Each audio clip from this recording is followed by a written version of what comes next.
And so, the superintendents of the Nigerian misfortune have continued to keep people in poverty. For how many weeks? For the past 9 weeks, universities have been closed, right? This is the 3rd month, right? Universities have been closed. And life is going on normal. I mean, to keep young people who are 17, 18, 19, 20, 21, to keep them at home doing nothing for 2, 3, 4 months, you don't know that you are calling for tragedy. That anybody is going around talking about leadership without this being on the front burner. And that we can sit down and let this go on endlessly, it just shows that we have a bunch of idiotic people running the country. Because what you have set in front of you is tragedy. There are people who are experts who have brought out videos and said, keep young people busy. If you do not keep young people busy, you are calling for criminality. An idle mind is the devil's abode. How can we keep our public schools closed for 1 month, for 2 months, for 3 months? And I'm talking of millions and millions of young people. Closed. They are doing nothing. We have not engaged them at home. There's no online learning organized. And we think that there will be a country to run for 2023. We have a bunch of jokers that are running around. And we need to challenge them. If you know anybody who is looking for governor, who is looking for senator, who is looking for president, help me tell him, president of where? President of where? This country that is collapsing now. The minimum we can do is all of us call on our leaders to make sure that the schools are open tomorrow. Call on our leaders to say, this is a tragedy waiting to happen.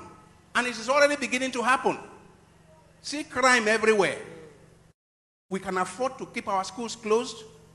What kind of human beings do we have leading our affairs? Chidiberry.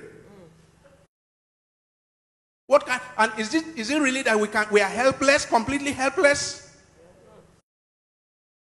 Can't we all call those we know, send letters to those we know, bombard them with calls, with letters to say this does not make sense?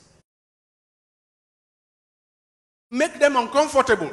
Make the president uncomfortable. Make the governors uncomfortable. Make everyone, ministers, uncomfortable.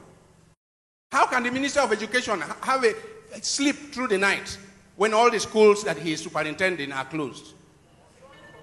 He just apologized He just apologized. That's what he did. And that is why I had said it here repeatedly. As long as we, the Nigerian people, can entertain somebody to be our Minister of Health who takes treatment outside the country, the health institutions will not be improved. As long as we can have somebody who is Minister of Education, whose children are schooling outside, then there will be no improvement in our circumstance. And somebody attempted to raise this in Parliament and they shut him down. And I thought that that was the best bill that was ever proposed in the Nigerian Parliament. And if we are waiting for them to be the one to bring out such a bill and to endorse it, it will not happen. From where should it arise? From the people. We who are victims of their political misadventure, we are the ones to work on it. We are the ones to compel them to make such a law. Because there's something called enlightened self-interest. If I have my son in University of Abuja, I have my child in the University of Federal University, Lokoja, then I will do whatever it takes to make sure that schools are not closed. Because I don't want to have my child in February at home, in April at home, when he's supposed to be studying. Let's take this up. Let NGOs take this up. Let people of vision, people who have concern for the common good, passion for the common good, let's take this up. And for once, let's begin to run a country the way a country is supposed to be. Otherwise, what do we do with over 200 million people? If this country completely fails, West Africa will not be able to accommodate us. We need to begin to do something.